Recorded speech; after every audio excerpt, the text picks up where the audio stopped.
All right, moving along. Brian, you worked on the floor of the audit. Tell us what you witnessed, some of the really kind of shocking things you witnessed, because I think we know that there were a lot of ballots where it just had Joe Biden on it. Like, who goes and just votes for one person? Who does that? But were there other shocking things you saw? A mule does that when they're running out of time. But, one thing I learned, and I was the attorney for the audit, so I've got to be careful in what I say. But one thing I would like to start by saying is that one thing I learned during the audit was Arizona is full of patriots who want to know what the hell happened. Woo! And who want to correct the problem. Because we see what happens when we have these kinds of problems, and we can't let it happen again. Another thing I learned during the Arizona audit. The county was very willing to relinquish the ballots. They didn't put up a fight for the ballots, okay?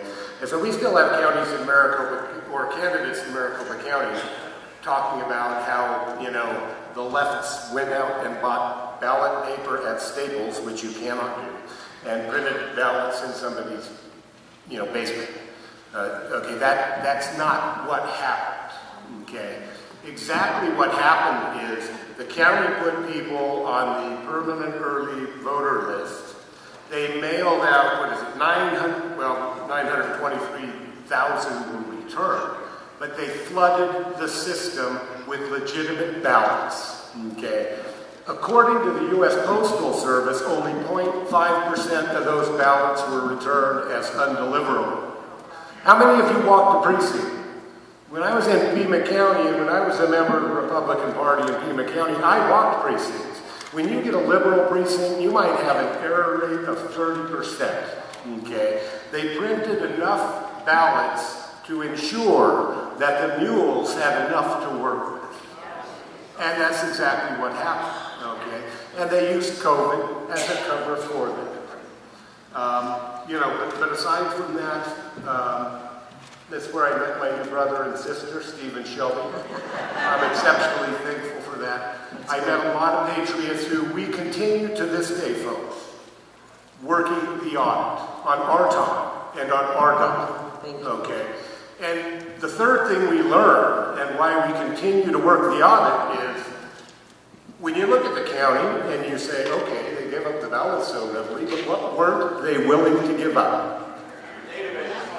We know what they weren't willing to give up. And we know what the Senate, because of a rhino, did not have the backbone to enforce its own subpoena. But I turn back to that slogan because it's exceptionally important.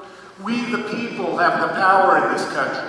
And the state of Arizona, we the people can issue FOIA requests. And if they refuse to produce documents in response to those FOIA requests, we sue them, and then they pay our legal fees, and they still have to turn over the documents. So I'm working with we the people, and I'm working with my patriot friends out of Pennsylvania and Michigan in a company known as Vertity, and a lot of the people that volunteered their hard time, money, and blood to do the audit, to continue the audit. Over the last month and a half, in fact, we photographed 20,000 election-related documents at the county attorney's office. And so,